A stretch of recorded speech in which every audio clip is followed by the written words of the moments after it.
My family gave me a plastic plant for my birthday and spent $97,000 on my card buying luxury clothes.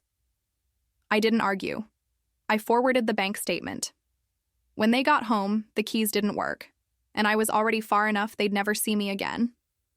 But let me start from the beginning, because what happened that day was just the final crack in something that had been breaking for years. I woke up on my 62nd birthday to complete silence. No cards slipped under my door, no flowers on the kitchen table, no phone calls. Just the usual emptiness of my house that somehow felt even more hollow than usual. I made myself coffee and sat at the table where I'd eaten thousands of meals alone, wondering if anyone would even remember. Around noon, my phone finally buzzed. Derek, my 35-year-old son. Mom, we're coming over at 3. Family birthday celebration. No happy birthday. No warmth in his voice.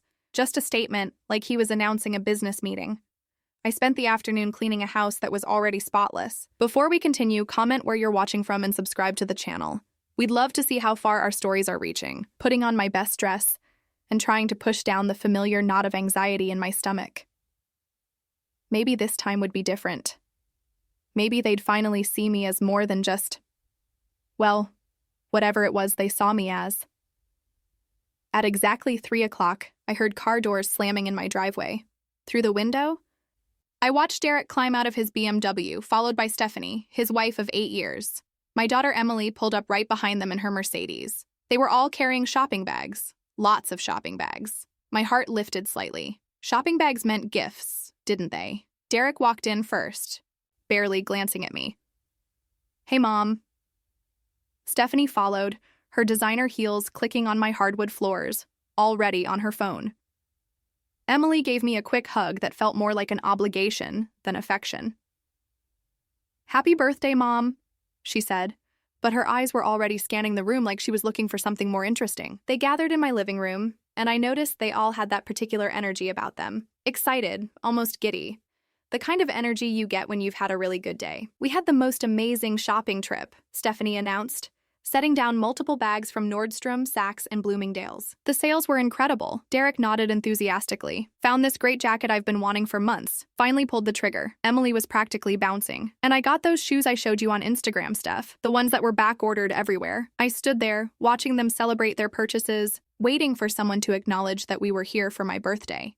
The shopping bags covered my coffee table, my sofa, even spilled onto the floor. Designer labels everywhere. That's wonderful, I managed.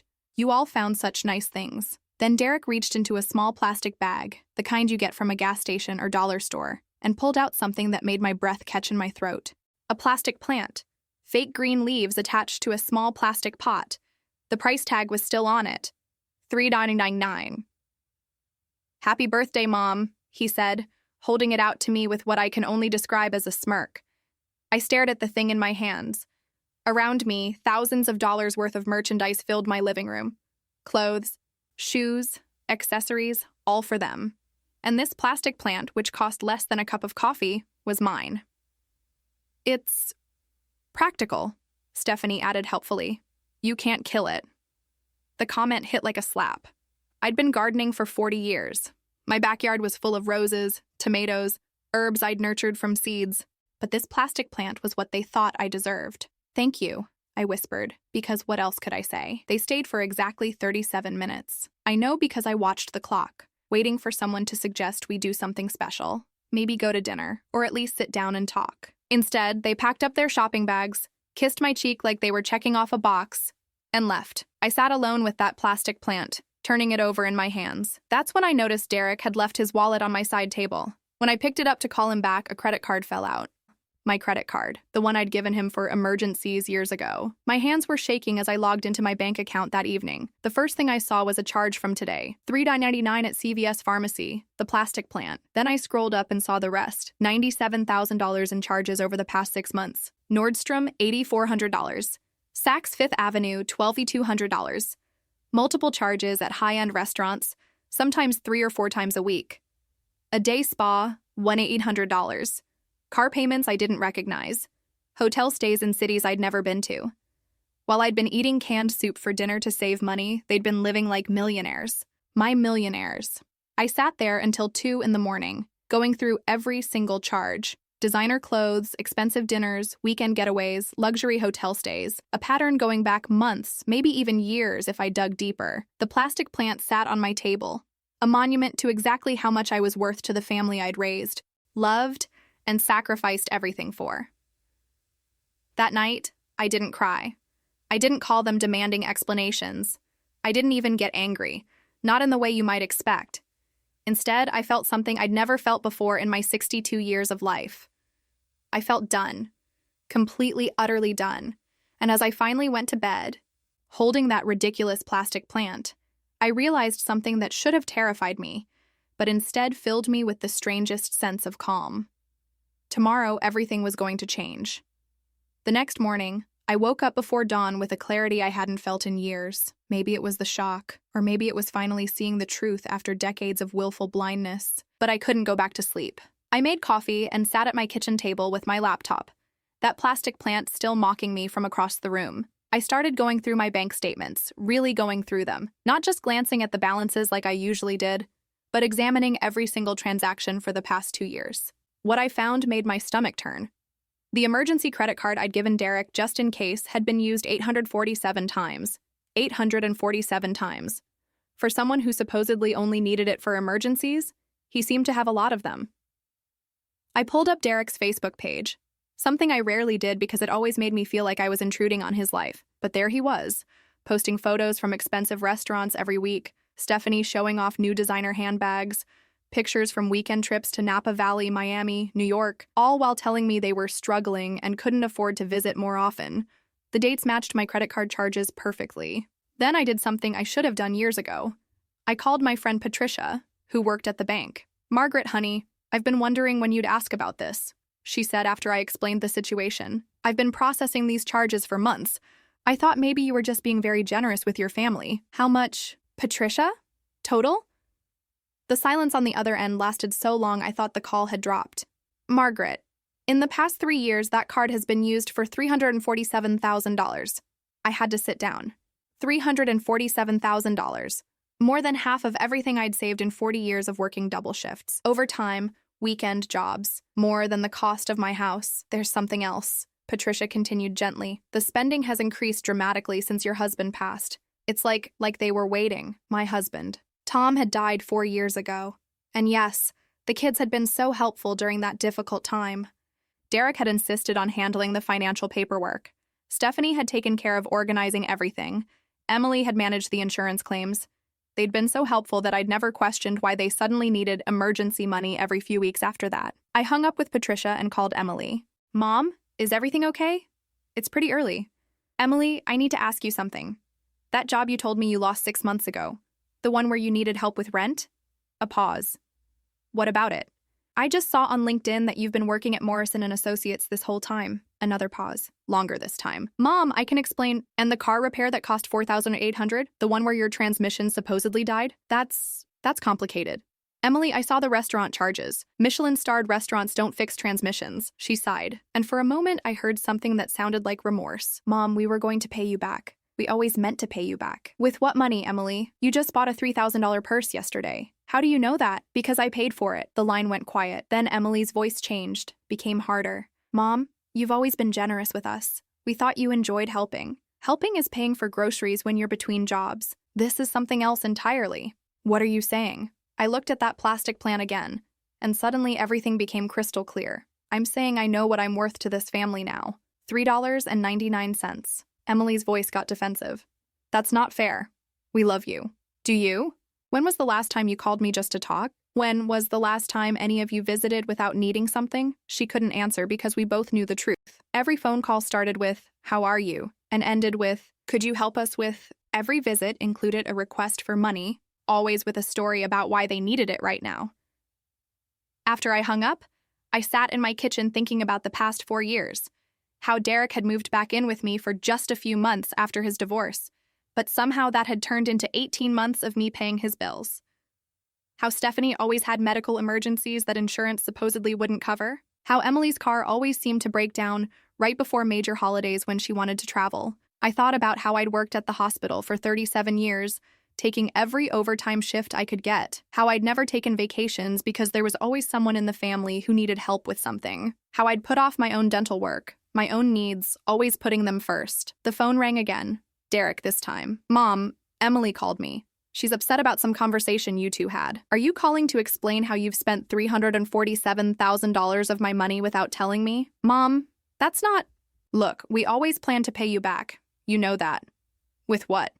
You haven't held a steady job in 3 years. I'm between opportunities right now. The market is tough. The market is tough, but you went to Napa Valley last weekend. I have the hotel charges right here. Derek's voice got that familiar edge it took on when he was caught in something. Mom, we work hard. We deserve to enjoy life sometimes. On my dime, you raised us to believe family helps family. I raised you to be honest. I raised you to take responsibility for your own lives. Mom, you're being dramatic. It's not like you can't afford it. And there it was. The assumption that had been underlying everything for years, that my money was their money, that I existed to fund their lifestyle, that I had no needs, no dreams, no life of my own worth considering. Derek, let me ask you something. Do you know what I wanted for my birthday? What? I wanted my children to visit me because they love me, not because they needed something. I wanted a conversation that didn't end with a request for money. I wanted to feel like I mattered to you as more than just a bank account. Mom, of course you matter. I got a plastic plant, Derek. While you spent nearly $100,000 of my money buying things for yourselves, you gave me a plastic plant that cost less than $4. It was just a joke. We thought you'd think it was funny. What's funny about it? He couldn't answer that either. After I hung up, I sat in my quiet house and realized something that should have broken my heart but instead filled me with a strange sense of relief. My children didn't love me. They loved what I could give them. And the moment I stopped giving, they'd be gone anyway. The plastic plant sat there, a $3.99 symbol of my worth to the people I'd spent my entire adult life loving. But for the first time in years, I felt like I was worth more than that. Much more. For 3 days after that conversation with Derek, I didn't answer my phone. I let their calls go to voicemail, their texts pile up unread. I needed space to think, to plan, to figure out who I was when I wasn't being someone's personal ATM. I spent those days doing something I hadn't done in years. I thought about myself. What did I want? What made me happy?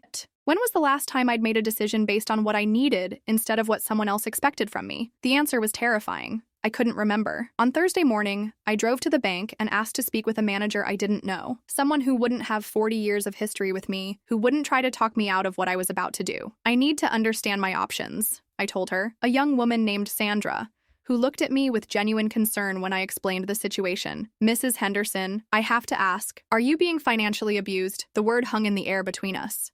Abused. I'd never thought of it that way, but Sandra was right. When someone takes your money without permission, lies about why they need it, and makes you feel guilty for questioning it, what else would you call it? Yes, I said quietly. I think I am. Sandra helped me understand exactly what I was dealing with. The credit cards in my name, but used exclusively by my children. The automatic transfers I'd authorized years ago that I'd forgotten about. The joint account Derek had talked me into opening for emergencies that had become his personal checking account. You have more power than you realize, Sandra told me. Everything is in your name. You can stop this whenever you want. I left the bank with a thick folder of paperwork and a new perspective. I wasn't trapped. I was choosing to be a victim, and I could choose to stop. That evening, I did something I hadn't done in decades. I called my sister Rose in Portland. Margaret, what a surprise.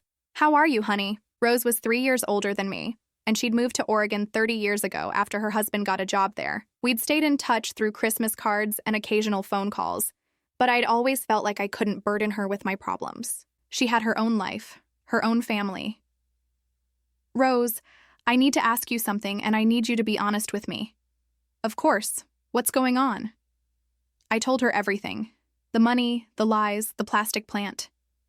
When I finished, there was a long silence. Margaret, she said finally, how long has this been going on? Years. Since Tom died, really? And you've never said anything to anyone? I thought it was normal. Family helping family. Honey, family helping family is lending money for a down payment or helping with medical bills. This is theft. Hearing someone else say it made it real in a way it hadn't been before. This wasn't about ungrateful children or complicated family dynamics. This was theft, plain and simple. What should I do, Rose? What do you want to do? For the first time in 4 years, I knew the answer immediately. I want to disappear. Rose didn't try to talk me out of it. She didn't suggest family counseling or having a heart-to-heart conversation. She just said, then disappear. We talked for 2 hours. Rose told me about her life in Portland, about the small town outside the city where she lived, about how different life could be when you weren't constantly worrying about other people's problems. She painted a picture of a life I'd never imagined for myself. Quiet, peaceful, independent. There's a little cottage for rent 3 blocks from me, she said. The woman who lived there just moved to assisted living. It has a garden, Margaret, a real garden where you could grow actual plants. After I hung up with Rose, I sat in my kitchen looking at that plastic plant. Then I did something that felt like the first honest thing I'd done in years. I threw it in the trash. The next morning, I started making lists. What I needed to do, what I needed to pack, what I needed to leave behind. It was surprisingly liberating to realize how little I actually wanted to take with me. Most of the furniture held no sentimental value. It was just stuff I'd accumulated over the years. The photos that mattered could fit in a single box. I called Sandra at the bank. I want to close the joint account, I told her, and cancel the credit cards. All of them? Every single one they have access to. Mrs. Henderson. They'll notice immediately. I know. I opened a new checking account at a different bank across town. I had my pension and Social Security transferred there. I contacted a realtor about putting my house on the market. It's a seller's market right now, she told me. Houses in your neighborhood are selling within days.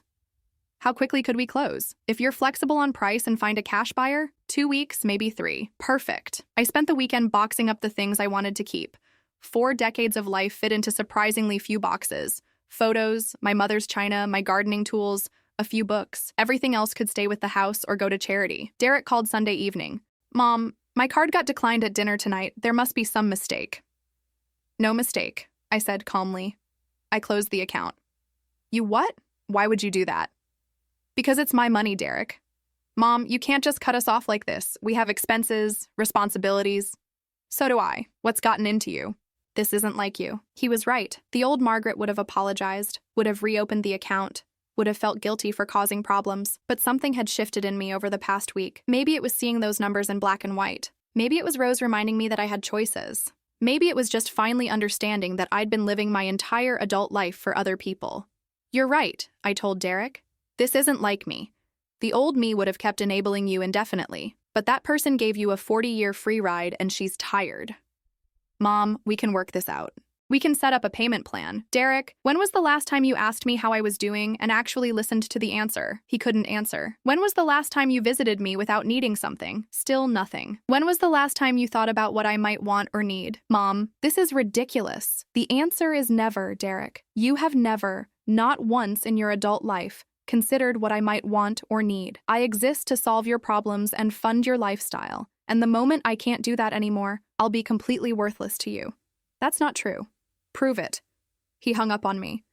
I sat in my quiet house, surrounded by moving boxes, and felt lighter than I had in years. For the first time since Tom died, I was making decisions based on what I wanted, instead of what everyone else expected from me. The plastic plant was gone, but I was still here, and I was worth so much more than $3.99. The house sold in 4 days.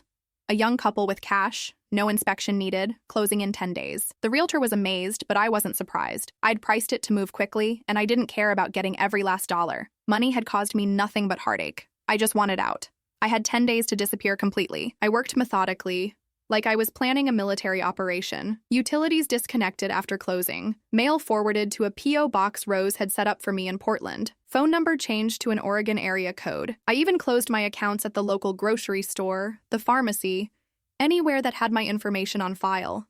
The children kept calling, of course. Derek's calls grew increasingly angry. Emily tried the guilt approach. Stephanie left voicemails crying about how I was tearing the family apart. I listened to each message once, then deleted it. The only person I told about my plans was my neighbor, Mrs. Chen, who'd lived next door for 15 years.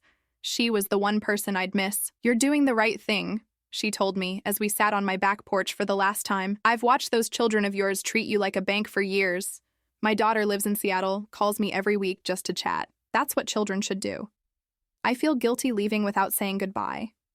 Margaret, when someone steals from you repeatedly, you don't owe them a goodbye. Mrs. Chen was right, but it didn't make it easier. Despite everything, these were still my children. I'd changed their diapers, bandaged their scraped knees, held them when they cried. But somewhere along the way, they'd stopped seeing me as their mother and started seeing me as their bank account. 2 days before closing, Derek showed up at my door. I watched him through the window, standing on my porch with his hands in his pockets, looking uncomfortable. I almost didn't answer, but curiosity got the better of me. "Mom, we need to talk." "About what?" "About this crazy idea you have about selling the house. Emily told me you found a buyer." "It's not crazy. It's done. We close Thursday." His face went pale. "Mom, you can't sell this house. This is our family home. This is where we grew up. And now you're grown up. You don't need me or this house anymore. Where are you going to live? Somewhere else." "Mom, be reasonable. If you need space, we can give you space. We don't have to visit as often." I almost laughed, as if the problem was that they visited too much. "Derek, when was the last time you visited me just because you wanted to see me? I visit you all the time. When was the last time you visited without asking for money?" He opened his mouth, then closed it. We both knew the answer. That's not the point. That's exactly the point. You don't see me as your mother anymore. You see me as a resource to be managed." "Mom, that's not fair. We love you. You love my money." Derek's face flushed red. "You know what? Fine. If you want to throw away 40 years of family history over money, that's your choice. But don't expect us to come running when you're old and alone and regret this decision." The threat was meant to scare me, but it had the opposite effect. It confirmed everything I'd been thinking. Even now, even when I was trying to have an honest conversation with him, he couldn't see me as anything other than someone who should be grateful for his attention.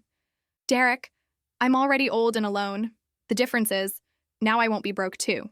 He stormed off without another word. Thursday morning arrived gray and drizzly. Perfect weather for endings. I met with the lawyer at 9, signed the papers, and handed over the keys to a house I'd lived in for 23 years.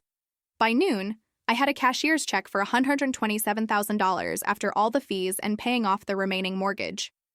The moving truck had come Wednesday. Everything I owned now fit in my Honda Civic. Clothes, photos, my mother's china carefully wrapped and packed in the back seat, and my gardening tools. 40 years of life reduced to what could fit in a small car. I drove slowly through my old neighborhood one last time, past the elementary school where I'd dropped Derek and Emily off every morning, past the grocery store where I'd shopped for decades, past the hospital where I'd worked for 37 years. I felt like I was saying goodbye to a life that had never really been mine anyway. The drive to Portland took 12 hours. I stopped only for gas and coffee, afraid that if I stopped for too long, I might lose my nerve. But as the miles accumulated behind me, I felt something I hadn't expected. Relief. Pure, overwhelming relief. I wasn't running away from something. I was running toward something, toward a life where I mattered, where my needs counted, where I could make decisions based on what I wanted instead of what everyone else expected. Rose was waiting for me when I pulled into her driveway at 8:30 that night. She looked older than I'd expected, but her smile was exactly the same as when we were children. "Margaret," she said, wrapping me in a hug that felt like coming home. "You made it. I made it." She helped me unload the car, chattering about the cottage, about the town, about the people I'd meet, but what struck me most was how she talked to me, like I was a person with thoughts and opinions and preferences, like what I wanted mattered. The cottage was perfect. Small but bright, with hardwood floors and windows that looked out on a garden that had been neglected, but had good bones. I could see potential everywhere, places where I could plant roses, where I could grow tomatoes, where I could create something beautiful just for myself. The woman who lived here before Helen, she was 91 when she moved to assisted living, Rose told me as we stood in the kitchen. Independent right up until the end. She said this house needs someone who will love it. I looked around at the empty rooms, at the garden waiting outside, at the beginning of a life I'd never imagined for myself. For the first time in years, I felt excited about tomorrow. "I can love it," I said. That night, I called Derek's number one last time. Not to reconcile, not to explain myself, but to say the words I should have said years ago. "Derek, this is Margaret. I want you to know that I forgive you for taking my money. I forgive Emily and Stephanie too, but forgiveness doesn't mean I'm willing to let it continue. I've changed my number and I won't be sharing the new one. I hope you figure out how to take care of yourselves." I hung up before he could respond and immediately blocked the number. Then I sat in my new cottage, surrounded by boxes that contained everything I'd chosen to keep, and felt something I hadn't felt in decades. Peace. It took 3 weeks for them to find me. I was kneeling in my new garden, planting late-season tomatoes in the Oregon soil, when my neighbor across the street knocked on my gate. "Margaret, there's been a man in a white Honda asking about you. Says he's your son. Seemed pretty agitated. My heart jumped, but not with joy, with something closer to dread. I'd known this moment would come, but I'd hoped for more time to establish myself in this new life before they tracked me down. Thank you for letting me know, Carol. If he comes back, please don't tell him I'm here. Carol nodded, understanding immediately. Honey, I raised 4 kids. I know the difference between a child who's worried about their mother and one who's mad about money. That evening, Derek called my old number again. Of course, he didn't know I'd changed it, so the call went nowhere. But he left a voicemail with Mrs. Chen, my former neighbor, and she forwarded it to me. His voice was tight with barely controlled anger. Mom, I know you're out there somewhere. This is ridiculous. You can't just disappear and expect us to figure everything out on our own. Emily's car payment is due, and Stephanie needs money for the kids' school supplies. You're being selfish and childish, and when you come to your senses, we'll be here. But don't expect us to just forget this tantrum you're throwing. I played the message twice, listening for any hint of concern for my well-being, any acknowledgement that he might have done something wrong, any recognition that I was a person with needs beyond writing checks for his family. There was nothing. The next morning, Rose came over with coffee and the kind of blunt honesty only sisters can provide. He found Mrs. Patterson's phone number somehow. Called her last night asking about you. Mrs. Patterson was Rose's next-door neighbor, an elderly woman who'd lived in the area for 60 years and knew everyone. What did she tell him? That she'd never heard of you. Bless her heart, she's sharp as a tack when she wants to be. I should have felt relieved. But instead, I felt sad. The desperation in Derek's voice wasn't about missing me. It was about missing my money. Even now, even after everything, he couldn't see past what I could provide for him. Rose, do you think I'm being too harsh? Margaret, let me tell you something. When my David was going through his divorce 15 years ago, he needed help. Real help. So I helped him with the lawyer fees, let him stay in my guest room for 6 months, helped him get back on his feet. You know what he did the day he got his first paycheck from his new job? What? He insisted on paying me back. Every penny. Said he couldn't feel good about himself until he did. That's what children do when they respect their parents. They don't want to be a burden. The contrast was stark. I tried to imagine Derek or Emily ever insisting on paying me back, ever expressing gratitude for my sacrifices, ever considering how their constant requests for money affected me. I couldn't. 3 days later, Emily found me. I was at the farmer's market, buying fresh peaches from a vendor who'd been telling me about her organic farming methods, when I heard a familiar voice behind me. Mom, I turned around, and there was Emily, looking tired and stressed, her hair pulled back in a messy ponytail. She'd driven 11 hours to find me. Emily, how did you— Derek hired a private investigator. It wasn't cheap. Of course he did. Spending money he didn't have to track me down so he could ask for more money he didn't deserve. Can we talk? Her voice was softer than I'd expected, almost pleading. We walked to a small cafe near the market. Emily ordered coffee with shaking hands, and I noticed she looked thinner than when I'd last seen her. Mom, we need you to come home. This is my home now. No, it's not. Home is where your family is. My family abandoned me years ago, Emily. You just didn't notice because I kept paying for everything. She flinched. That's not— we never abandoned you. When was the last time you called me just to see how I was doing? Emily stared at her coffee cup. We've been busy. You know how it is with work, and when was the last time you visited me without asking for money? Silence. When was the last time any of you remembered my birthday without me having to remind you? Mom? Stop. I can't stop, Emily. Because for the first time in my life, I'm thinking about these questions, and the answers are terrifying. Tears started running down Emily's face. For a moment, I thought maybe we were finally going to have the honest conversation we'd needed for years. Mom, I'm sorry about the plant. It was Derek's idea, and it was stupid and mean. This isn't about the plant. Then what is it about? It's about the fact that you spent $100,000 of my money and gave me a $3 plant as a joke. It's about the fact that you think my needs don't matter. It's about the fact that you see me as an ATM instead of a person. Emily wiped her eyes with a napkin. We don't see you that way. Then why are you here, Emily? Because we miss you. You miss my money. That's not true. Prove it. Tell me you're here because you love me and want to spend time with me, not because you need something. Emily opened her mouth, then closed it. The silence stretched between us, filled with 40 years of unspoken truths. Finally, she spoke, and her voice was so quiet I almost couldn't hear her. Derek's BMW got repossessed. Stephanie's credit cards are maxed out. I'm 3 months behind on my rent. There it was, the real reason she'd driven 11 hours to find me. Emily, you're 30 years old. These are your problems to solve. But you're our mother. You're supposed to help us. I helped you for 30 years. I worked overtime to pay for your college. I covered your rent when you were between jobs. I bought your car, paid for your wedding, bailed Derek out of debt more times than I can count. When does it end? Mom, please. We can't do this without you. You're going to have to learn. Emily's face hardened. Fine, if you want to be selfish and abandon your own children, that's your choice. But don't expect us to forgive you for this. She stood up to leave, then turned back with something in her eyes I'd never seen before. Pure hatred. You know what, Mom? Derek was right. You are just a bitter old woman who cares more about money than family. We're better off without you. She walked away, leaving me sitting alone at the cafe with the echo of words that should have devastated me, but instead filled me with an unexpected sense of freedom. They'd finally said out loud what I'd always suspected, that their love was conditional on my financial support, that the moment I stopped giving, they'd stop caring. I finished my coffee slowly, watching the people at the farmer's market.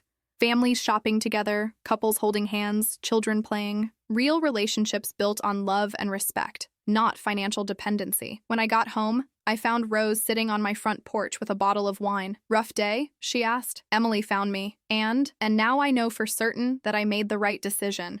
That night, I blocked Emily's number too. Then Derek's. Then Stephanie's. One by one, I removed their ability to reach me, to guilt me, to manipulate me. For the first time in 40 years, I was truly free. But freedom, I was learning, sometimes comes with a price. As I sat in my cottage that night, surrounded by the quiet peace of my new life, I felt something I hadn't expected. Grief. Not for the relationships I'd lost, but for the relationships I'd never really had. For the mother I'd been, but the love I'd never received. For the decades I'd spent hoping things would change when the truth was, they never could. Tomorrow I would start over. But tonight, I let myself mourn the family I'd always wanted, but never had. 2 years later, I was pruning my rose bushes when Carol from across the street came over with her mail. Margaret, I think this got delivered to my box by mistake. It was a letter addressed to me, but with my old last name and no return address. The handwriting was shaky, uncertain. I didn't recognize it. Inside was a single sheet of paper and a newspaper clipping. The letter was from Mrs. Chen, my old neighbor. Dear Margaret, I hope this finds you well. I wanted you to know that Derek came by last week asking if I'd heard from you. He looked terrible. Thin, tired, older than his years. He said they've been struggling since you left. Emily lost her apartment and had to move back in with Derek and Stephanie. Derek's been working at a gas station. Stephanie took a job at a call center. I thought you should know. I also thought you should see this. The newspaper clipping was from the local paper back home, a small item in the police blotter. Derek Henderson, 37, arrested for shoplifting groceries from Safeway, released on recognizance. I sat on my porch steps, holding the letter and clipping, waiting to feel something. Guilt, maybe. Regret. The urge to rescue them one more time. But all I felt was a deep, quiet sadness.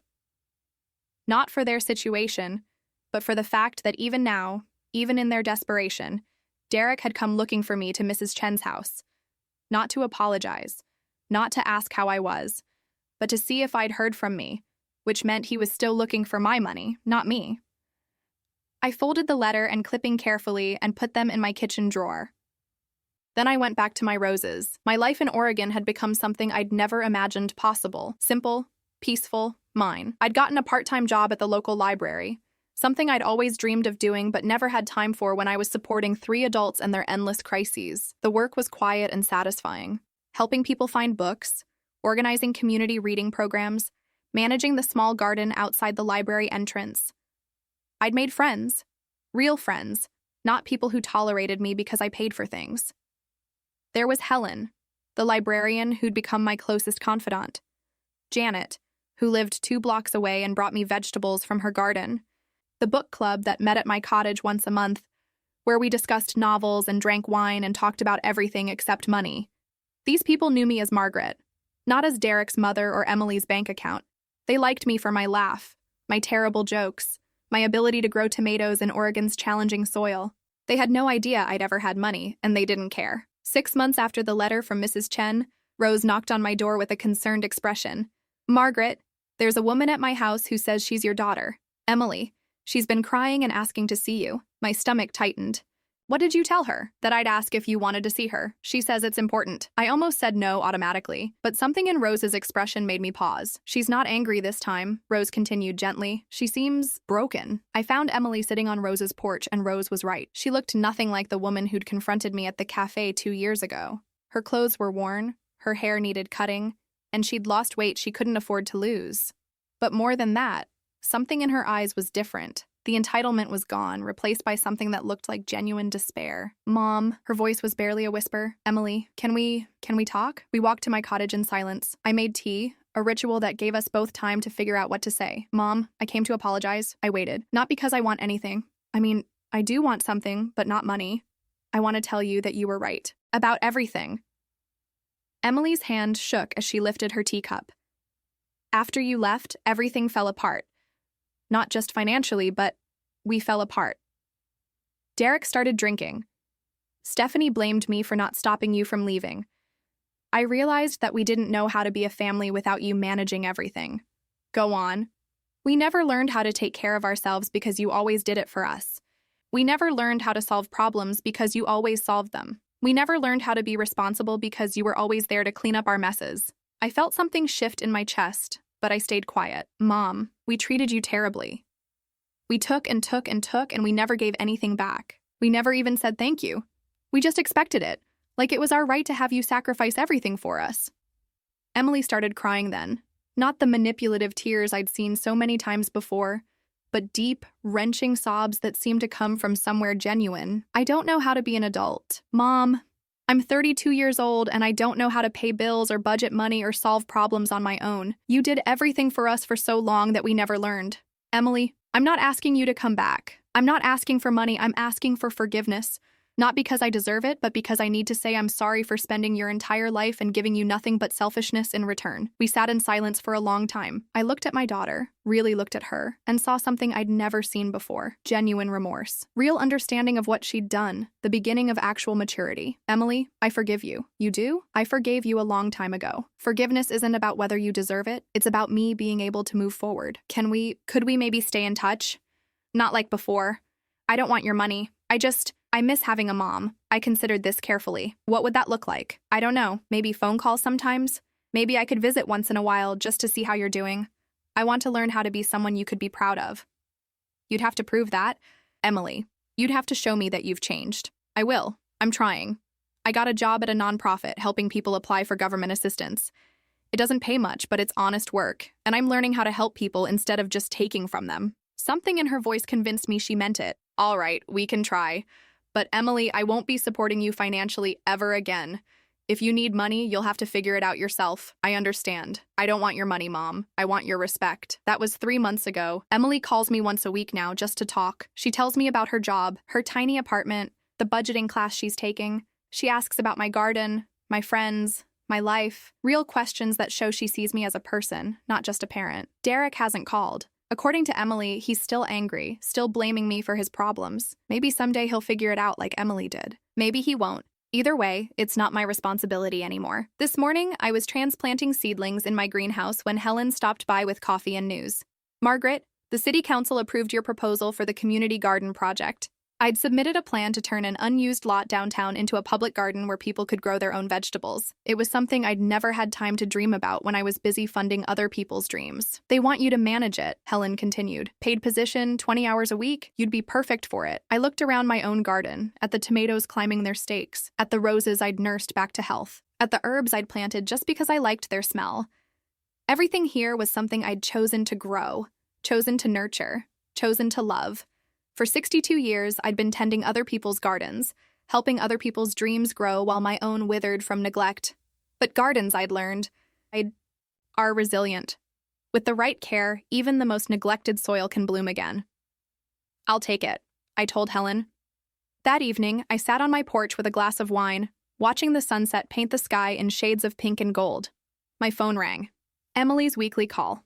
Hi, Mom. How was your day? Good. Really good. I got some exciting news about a job. Tell me everything. As I told her about the community garden, I realized something that filled me with quiet joy. This conversation, a daughter interested in her mother's life, asking questions, sharing in her excitement, this was what I'd always wanted. What I'd thought was impossible. It had taken losing everything to find it. After we hung up, I walked through my garden one more time before dark. In the corner where I'd first planted vegetables 2 years ago, something caught my eye. A small volunteer tomato plant had sprouted, grown from seeds that had fallen from last year's harvest. I smiled, remembering the plastic plant that had started all of this, that fake thing that was supposed to represent my worth to my family. This little tomato plant, growing wild and free in soil I'd prepared with my own hands, was real. Like my new life. Like my self-respect. Like the love I'd finally learned to give myself. I was 64 years old, and I was just beginning to bloom.